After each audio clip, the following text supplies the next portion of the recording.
Welcome বন্ধুরা, আজ আমরা public service commission of West বেঙ্গলের অফিসিয়াল ওয়েবসাইটে একটি গুরুত্বপূর্ণ তথ্য পেয়েছি। মূলত এই তথ্যটি পিএসসি জেইই যে এক্সাম হয়েছিল, মূলত সিভিল, মেকানিক্যাল এবং ইলেকট্রিক্যাল ব্রাঞ্চের, তার যে ভ্যাকেন্সি সেটা আমরা জানি যে 12ই জুলাই পিএসসি তাদের অফিসিয়াল ওয়েবসাইটে ক্যাটাগরি ওয়াইজ, ব্রাঞ্চ ওয়াইজ প্রকাশ করেছিল।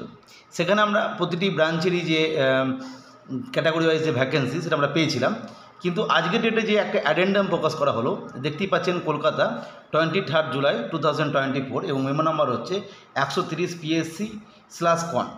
গুরুত্বপূর্ণ বিষয় যেটা রেফারেন্স অবশ্যই সেই আগের যে নোটিশ নাম্বার এবং তার ডেট। গুরুত্বপূর্ণ বিষয় দেখুন, ভ্যাকেন্সি কিন্তু আপডেট করা হয়েছে এবং অবশ্যই ভ্যাকেন্সি বাড়ানো হয়েছে।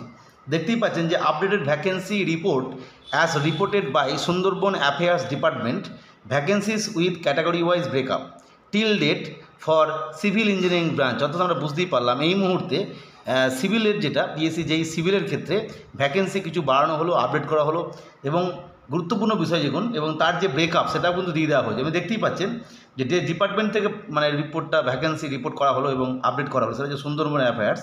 ইউআরদের ক্ষেত্রে 7টি, ওবিসি এর ক্ষেত্রে 3টি, ওবিসি বি এর ক্ষেত্রে কিছু নেই, এসসিদের ক্ষেত্রে 3টি, এসটিদের ক্ষেত্রে 2টি, পিএইচ এ ক্যাটাগরির ক্ষেত্রে কিছু নেই, পিএইচ বি একটা, পিএইচ সি একটা এবং পিএইচডি কিছু নেই। অর্থাৎ টোটাল 17টি ভ্যাকেন্সি কিন্তু এই মুহূর্তে আপডেট করা হলো। অবশ্যই এটা পিএসসি জেইই সিভিলের ক্ষেত্রে। আর গুরুত্বপূর্ণ বিষয় দেখুন, যেটা আমি একটু আগেই বলছিলাম যে আগে যে 852টা সিট ছিল, therefore total vacancies for civil engineering branch now stands two 869। অর্থাৎ 852টির পরিবর্তে 17টি যোগ করার জন্য এটা হয়ে গেল 869। যাই হোক, এই ভ্যাকেন্সি রিপোর্টটা আজ হয়েছে এবং এই ভ্যাকেন্সি আপডেট হয়েছে পিএসসি জেইই সিভিলের ক্ষেত্রে। ফলে যারা পিএসসি জেইর মানে যে পরীক্ষা দিয়েছিলেন তাদের ক্ষেত্রে খুশির খবর, আরও কিছু ছেলে কিন্তু পিটিতে ডাক পাবেন।